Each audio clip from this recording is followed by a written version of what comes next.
வணக்கம் மாணவர்களே. ஏற்கனவே நம்ம முந்தைய பதிவுகளில் 9ஆம் வகுப்பு கணித பாடத்தில் முக்கியமான கணக்குகளை பார்த்துக்கிட்டு வரோம். இப்போ இந்த பதிவில் பயிற்சி 1.1ல் 5வது கணக்கு பார்க்க போகிறோம். இங்கே என்ன கொடுத்துருக்காங்க அப்படின்னா, பின்வரும் கணங்களை கன கட்டமைப்பு முறையில் எழுதுக அப்படின்னு கொடுத்துருக்காங்க.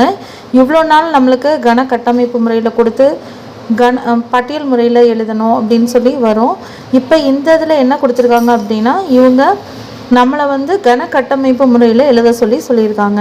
ஸோ ஃபஸ்ட்டு என்ன கொடுத்துருக்காங்க, B = ஒரு நாள் ஆட்டங்களில் இரட்டை சதமடித்த இந்திய மட்டைப்பந்து வீரர்களின் தொகுப்பு அப்படின்னு கொடுத்துருக்காங்க.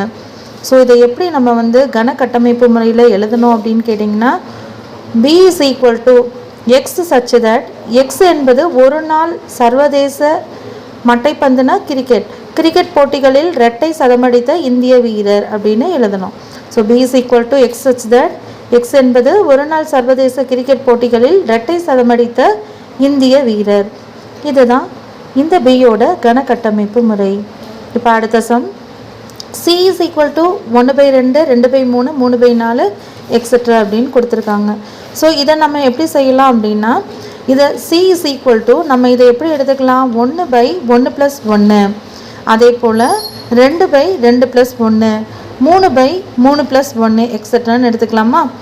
ஸோ இப்போ இதை எப்படி எழுதலாம் அப்படின்னு கேட்டிங்கன்னா, இந்த 1 2 3 அப்படின்றத நம்ம என்னன்னு எடுத்துக்கலாமா.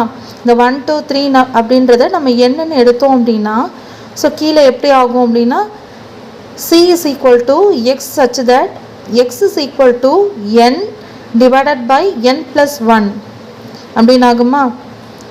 ஸோ எக்ஸோட வேல்யூ எப்படி எழுதலாம் கன கட்டமைப்பு முறையில், X = n divided by n + 1 அப்படின்னு எழுதிக்கலாம்.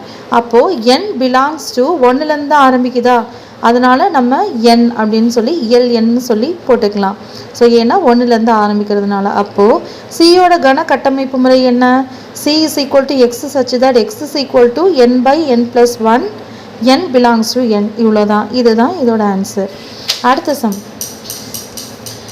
D = ஓராண்டில் உள்ள தமிழ் மாதங்களின் தொகுப்பு அப்படின்னு கொடுத்துருக்காங்க. ஸோ இதை நம்ம எப்படி எழுதலாம் அப்படின்னா, D = X such that X என்பது ஓராண்டில் உள்ள தமிழ் மாதம் அப்படின்னு போடலாமா.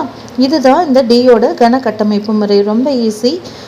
D = X such that X என்பது ஓராண்டில் உள்ள தமிழ் மாதம். இவ்வளோதாங்க இதோட ஆன்சர்.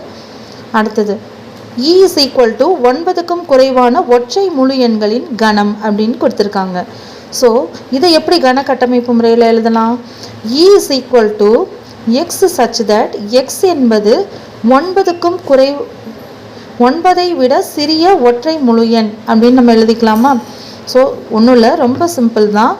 எக்ஸோட மதிப்பு எப்படி இருக்குது அப்படின்னு எழுத போகிறோம் அப்படின்னா, E = X such that X என்பது 9ஐ விட குறைவான அப்படின்றதுக்கு சிறிய அப்படின்னு போட்டுக்கணும், ஒற்றை முழு எண்.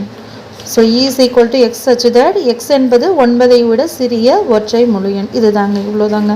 இதுதான் ஈயோட கன கட்டமைப்பு முறை. இனி அடுத்த சம் பார்க்கலாம்.